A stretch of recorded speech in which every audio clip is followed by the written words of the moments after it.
حضرت سیدنا صدیق اکبر رضی اللہ تعالیٰ عنہ ایک بہت بڑی شخصیت کا نام ہے۔ یہ واحد شخصیت ہے جس کی صحابیت کا انکار کفر ہے، اس لیے کہ ان کے لیے لفظ صحابی قرآن پاک نے استعمال کیا۔ اذ یقول لصاحبہ لا تحزن ان اللہ معنا، جب کہا انہوں نے اپنے صحابی سے کہ غم نہ کرو، ان اللہ معنا، اللہ ہمارے ساتھ۔ تو یہ غار کا جو واقعہ ہے اس میں لفظ صحابی قرآن پاک نے حضرت صدیق اکبر کے لیے بیان کیا۔ ان کے صحابی ہونے کا جو انکار کرے گا کافر ہو جائے گا۔ ان کے اندر بہت ساری خصلتیں تھیں، اللہ سے ڈرتے تھے، سخی بہت زیادہ تھے، ان کو اللہ تبارک و تعالی نے ہمت بڑی دی ہوئی تھی، شعوری ہمت۔ کچھ لوگوں میں فیصلہ کرنے کی قوت نہیں ہوتی، لیکن قوت فیصلہ حضرت ابوبکر صدیق کو اللہ نے بہت زیادہ عطا فرمائی تھی۔ اکیلے فیصلہ کر کے ڈٹ جانے کی ان کے اندر صلاحیت ہے۔ ایک جملے میں فاضل بریلوی نے کمال کر دیا۔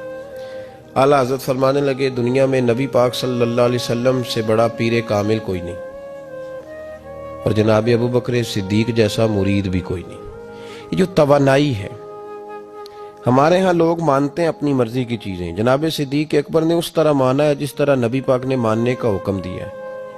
حضور نے فرمایا جب تجھے کسی سے محبت ہوتی ہے تو وہ تجھے بہرا بھی کر دیتی ہے، گونگا بھی کر دیتی ہے، اندھا بھی کر دیتی ہے۔ نہ انسان محبوب کا نقص دیکھ سکتا ہے، نہ سن سکتا ہے، اور نہ کبھی اس کی زبان سے وہ جملہ ادا ہو سکتا ہے۔ جس کو محبت ہو، جس نے بات سن لی وہ بھی محبت میں کچا ہے، جس نے بیان کر لی وہ تو فیل ہے نا، بالکل ہی وہ تو ناکام ہو گیا، اور جس نے دیکھ لی اوہو ایسا نہیں کرنا چاہیے تھا، اس نے بھی ابھی پیار نہیں کیا۔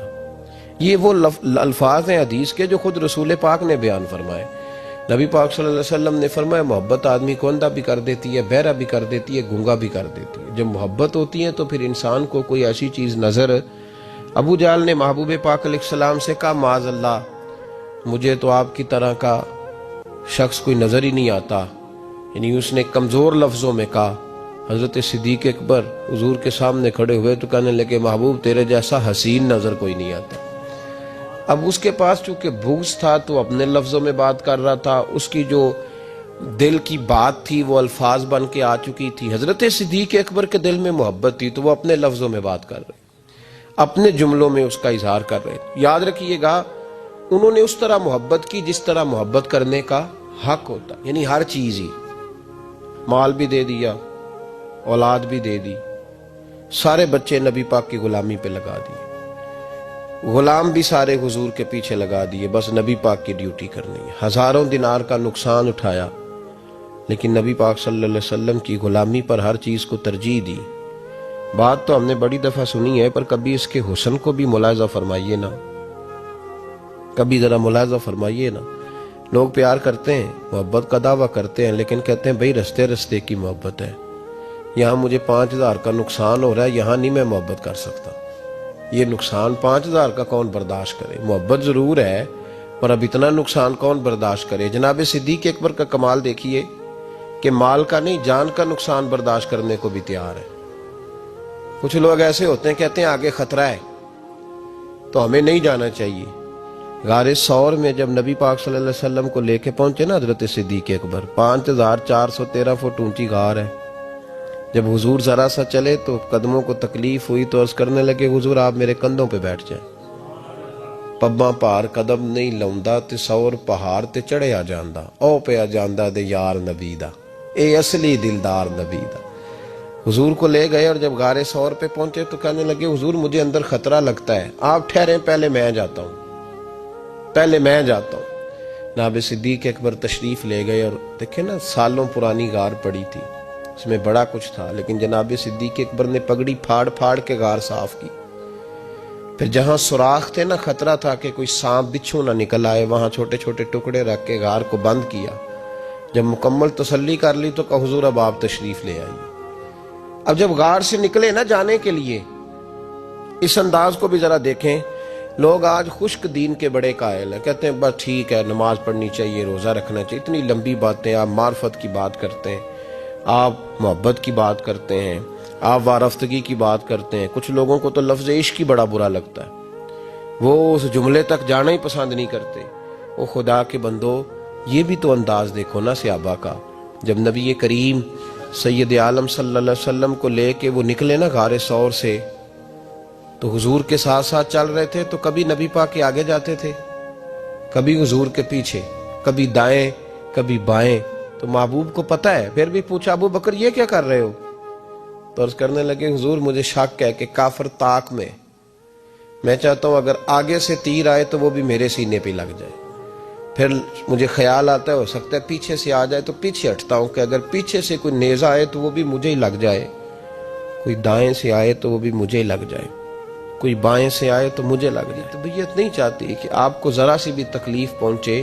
یہ ذائقہ جب نبی پاک کے لیے لوگوں کے دلوں میں پیدا ہوتا ہے تو پھر اللہ تبارک و تعالی دین کی روشنی روح تک عطا فرما دیتا ہے۔ امام فخر الدین رازی نے لکھا ہے، سینکڑوں سال پہلے کے مفسر، اب تو لوگ سارا کچھ کھاتے میں ڈال دیتے ہیں نا کچھ مخصوص لوگوں کی۔ امام فخر الدین رازی نے لکھا، دیکھیں بات بڑی سادی سی ہے، لیکن حضرت ابوبکر صدیق کا بھی اپنا ذائقہ ہے۔ حضور نے انگوٹھی دی، کہا جاؤ اس انگوٹھی پہ نا اللہ کا نام لکھوا لاؤ۔ پہلے یہ بتائیے کہ چھوٹے چھوٹے کام اتنے بڑے بڑے لوگوں کو بھی بتائے جاتے ہیں؟ یہاں تو پانی پلانے کے لیے اور بندہ ہوتا ہے، جو تھوڑا سیانا ہوتا ہے وہ کہتا ہے یہ میری ڈیوٹی تو نہیں نا، میں تو صاحب ہوں، مجھے تو خود میں آیا ہوں مجھے پانی پلایا جائے، آپ یہ کیا کہہ رہے ہیں میں پانی پلاؤں؟ حضرت ابوبکر صدیق رضی اللہ تعالیٰ عنہ کو نبی پاک کام بتاتے تھے، اپنے ذاتی چھوٹے کام جو کوئی بچہ بھی کر کے آ سکتا ہے، لیکن یہ بھی میرے محبوب کی محبت ہے۔ فرمایا جو میری ذات کے تعلق سے کام ہوگا وہ میرا ابو بکر ہی کر کے آئے گا۔ جناب صدیق اکبر کو انگوٹھی دی، فرمایا جاؤ اس پہ اللہ کا نام لکھوا لاؤ۔ امام فخر الدین رازی نے لکھا ہے جناب صدیق اکبر گئے، کہتے ہیں میں نے لکھنے والے سے کہا کہ اللہ کا نام لکھ دو، پھر میری طبیعت نے گوارا نہ کیا کہ صرف اللہ کا لکھاؤں، میں نے کہا یار اس طرح کرو ساتھ میرے مصطفیٰ کا بھی لکھ دو۔ حضور کا حکم کیا ہے؟ تو حضرت ابوبکر کیا کہتے ہیں؟ یہاں لوگوں کو بڑا شکوہ ہے، کہتے ہیں آپ جناب بڑھا کے حضور کی شانے بے اتنی بات کہو جتنی ہے، حد میں رکھو۔ اور میں نے کہا بیوقوف تو حضور کی حد بتا دینا، ہم وہیں تک رہ جائیں گے۔ بلغ العلا بے کمال ہی کشف الدجا بے جمال حسنت جمیع خصال صلو علیہ وآلہ، تو حد بتا ہم حد تک رہیں گے۔ نبی پاک صلی اللہ علیہ وسلم نے کہا میرا نام لکھو، اللہ کا نام لکھواؤ۔ جناب صدیق اکبر نے ساتھ حضور کا بھی لکھوا لیا۔ واپس لائے نا، حضور کو انگوٹھی دی تو اس پہ لکھا تھا اللہ، محمد اور ابو بکر۔ تو حضور نے فرمایا ابو بکر یہ تو نے کیا کیا ہے؟ میں نے کہا تھا اللہ کا لکھوا لا، تو میرا بھی لکھوا لایا اپنا بھی۔ جناب صدیق اکبر چونک گئے۔ امام فخر الدین رازی نے لکھا چونکے، عرض کرنے لگے یا رسول اللہ میں نے آپ کا نام تو لکھوایا ہے، میری طبیعت گوارا نہیں کرتی تھی کہ اللہ کا ہو اور آپ کا نہ ہو، خدا کا ذکر کرے ذکر مصطفیٰ نہ کرے، ہمارے منہ میں ہو ایسی زبان خدا نہ کرے۔ کہا حضور اللہ کا نام تو آپ نے کہا تھا اور میں نے ساتھ گوارا نہیں کیا کہ آپ کا نہ ہو، تو میں نے لکھوا لیا ہے، باقی اپنا میں نے نہیں لکھوایا حضور، واللہ میں نے نہیں لکھوایا۔ محبوب ابھی بات سو نہیں رہے تھے کہ جبریل امین حاضر ہو گئے، عرض کرنے لگے یا رسول اللہ رب فرماتا ہے ابو بکر گوارا نہیں کرتا کہ میرے نام سے آپ کا نام جدا ہو، تو رب گوارا نہیں کرتا کہ آپ کے نام سے ابو بکر کا نام جدا ہو، لہذا ابو بکر نے آپ کا لکھوایا ہے اور ابو بکر کا رب کریم نے لکھوا دیا ہے۔ تو بھائی محبت جب یہ روپ اختیار کرتی ہے تو اعلیٰ حضرت پھر بول اٹھتے ہیں، فرماتے ہیں اگر مصطفیٰ جیسا پیر کوئی نہیں تو پھر ابو بکر جیسا مرید بھی کوئی نہیں۔ حضرت ابو بکر صدیق سے کسی نے پوچھا آپ کی پسند کیا ہے؟ کہنے لگے ایک میری پسند یہ ہے کہ میری بیٹی مصطفیٰ کے گھر میں جائے اور حضور کی نوکری کرتی رہے، اور یا ابو بکر دوسری، فرمایا دوسری پسند یہ ہے کہ رب مجھے مال دیتا رہے اور میں محبوب کے قدموں پہ قربان کرتا رہوں، تو تیسری، فرمایا تیسری پسند یہ ہے کہ النظر الی وجہ رسول اللہ، حضور بیٹھے رہیں اور میں حضور کے چہرے کا دیدار کرتا رہوں، یہ میری پسند۔ انہوں نے اپنی زندگی ڈھال لی تھی نبی پاک کی غلامی، ڈھال لیا تھا اپنے آپ، اس لیے مطمع نظر ہی ایک تھا، زاویہ نگاہ ہی ایک تھا، سوچ ایک کی طرف رہتی تھی، دائیں بائیں جاتی نہیں۔ میرے بھائی، جب محبت خالص کرنی ہے تو میرے اسا فرمایا کرتے تھے کسی نے حضور کا عشق سیکھنا ہے تو جناب صدیق اکبر سے سیکھے، ان سے سیکھو حضور سے محبت کس طرح کرنی، انہوں نے غلامی کس طرح کاندھا۔ ایک دن بیٹھے بیٹھے نا ایسے مسجد میں بیٹھے ہوئے تھے تو اچانک اٹھے، ہوش مند آدمی تھے، دانا آدمی تھے، بڑی ڈیوٹی کرنے اٹھے تو جو ملک شام کی طرف رستہ جاتا تھا نا مدینے کا، اس رستے جانے لگے۔ امیر المومنین حضرت ابو بکر صدیق جاتے جا رہے ہیں، تھوڑی دیر گزری تو کچھ صحابہ نے کہا حضور آپ کدھر جا رہے ہیں؟ ہم بھی پیچھے پیچھے، کدھر جانا ہے؟ تو پلٹے تو رو پڑے، کہنے لگے ایک دفعہ نبی پاک صلی اللہ علیہ وسلم کئی دن کے بعد نظر نہیں آئے تھے، پھر حضور ادھر سے تشریف لائے تو میرے دل میں خیال آیا شاید آج بھی حضور ادھر سے آ جائیں، تو میں چلا سب روگاں دا روگ محمد جس کا نام وچھوڑا۔ کہا میں جب بہت علیل ہوئے نا حضرت صدیق اکبر تو جناب عمر فاروق رضی اللہ تعالیٰ انہوں نے ایک طبیب بلایا ملک شام سے، کہا اسے دیکھو تو صحیح، روز بروز کمزور ہوتے جا رہے ہیں۔ تو طبیب دیکھ کے کہنے لگا مرض تو کوئی نہیں لیکن ان کا دل بے چین ہے، ان کی روح پریشان ہے، یہ کسی سے بچھڑے ہوئے لگتے ہیں۔ تو حضرت عمر کہنے لگے صدیق کیا بات ہے یار، کس سے بچھڑے ہو؟ تو جناب ابو بکر نے آنکھ کھول کے دیکھا، فرمایا تجھے تو جیسے پتہ ہی نہیں، تمہیں تو جیسے خبر ہی نہیں۔ تو حضرت عمر بھی رو پڑے، بھائی محبت کی تو ٹوٹ کے نبی پاک صلی اللہ علیہ وسلم کے ساتھ ان کی وفاؤں کا رشتہ رہا تو پھر حد درجے کا رہا، ہر چیز قربان کی۔ یہ جو لوگ سوچ سمجھ کے چلتے ہیں نا وہ بیچارے اپنے ذائقے کھو بیٹھتے ہیں سارے۔ حضرت صدیق اکبر رضی اللہ تعالیٰ عنہ کی زندگی بتاتی ہے کہ حضور کی غلامی کرو تو کھل کے کرو، ڈٹ کے کرو، پھر جو بچا بچا کے رکھتے ہیں ان کے پاس کچھ بھی نہیں رہتا۔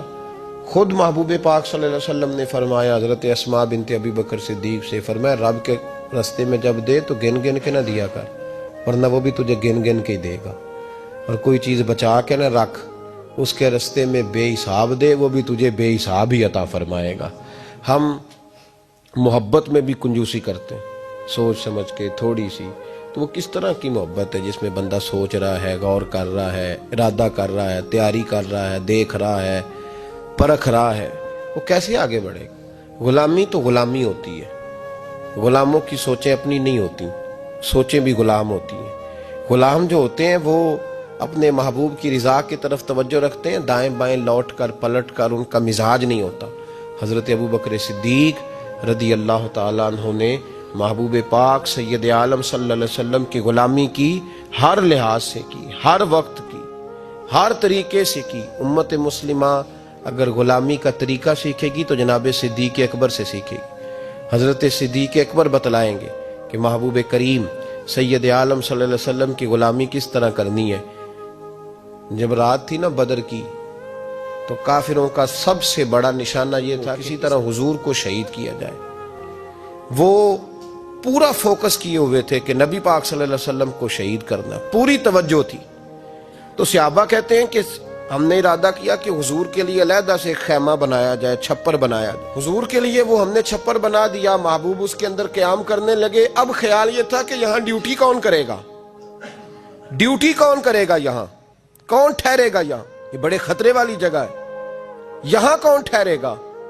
فرماتے ہیں جب گفتگو ہونے لگی تو جناب صدیق ایک بار فٹافٹ بولے، کہنے لگے تمہیں ضرورت کیا ہے انتخاب کرنے کی؟ میں جو ہوں، جب تک میں موجود ہوں کسی کافر کی جرت نہیں مصطفیٰ کے خیمے کی طرف بھی دیکھ سکے، طاقت ہی نہیں۔ وہ آگے بڑھ کے ان جگہوں کا انتخاب کرتے، اس طرف ان کی توجہ رہتی۔ میرے محبوب پاک علیہ الصلوۃ والسلام ان پر اعتماد کرتے۔ 17 نمازیں نبی پاک نے جناب صدیق اکبر کے پیچھے ادا فرمائی، 17 نماز۔ اور جناب ابو بکر کا بھی یہ حال تھا۔ آج تو باہر کھڑے ہو کے سلام پڑھو تو کچھ لوگ کہتے ہیں سلام آپ پڑھ لیں، کھڑے کیوں ہوتے ہیں؟ کھڑے ہونے سے دقت ہونے لگی۔ میں نے کہا چلو بیٹھ کے پڑھ لو بھائی، اگر اتنی سی بات سے ہی آپ کو دشواری ہے۔ حضرت صدیق اکبر رضی اللہ تعالیٰ عنہ نماز پڑھا رہے تھے، محبوب پاک سید عالم صلی اللہ علیہ وسلم تشریف لے آئے۔ حضور ایک صلح کے لیے گئے، فرمایا مجھے دیر ہو گئی تو کسی کو ابو بکر سے کہنا نماز پڑھا لے۔ تو کہتے ہیں حضور کو دیر ہو گئی، جناب بلال نے اقامت کہی تو حضرت صدیق اکبر مصلی پہ کھڑے ہو گئے. ابھی 2 ہی رکعتیں پڑی تھی کہ حضور تشریف لے آئے. جس صف سے حضور گزرتے رہے صحابہ رستہ چھوڑتے رہے. دوران نماز ہی محبوب پہلی صف کے قریب آئے تو جناب صدیق اکبر نے قدم پیچھے ہٹایا. عین نماز میں، عین نماز حضور نے فرمایا ابو بکر مکمل کرو نماز. پھر قدم ہٹایا، تیسری دفعہ پھر کہا، پھر قدم ہٹایا. جناب صدیق اکبر پیچھے ہٹ گئے. محبوب نے نماز مکمل کرائی اور فرمایا میں نے جب کہا تھا مکمل کراؤ تو کیوں نہیں کرائی؟ کیا خوبصورت انداز ہے. کہنے لگے یا رسول اللہ اب ابو قحافہ کے بیٹی کی اتنی جرت تو نہیں نا کہ مصطفیٰ کا امام ہی بن جائے، اتنی جرت تو نہیں نا. تو عزیز یاد رکھیں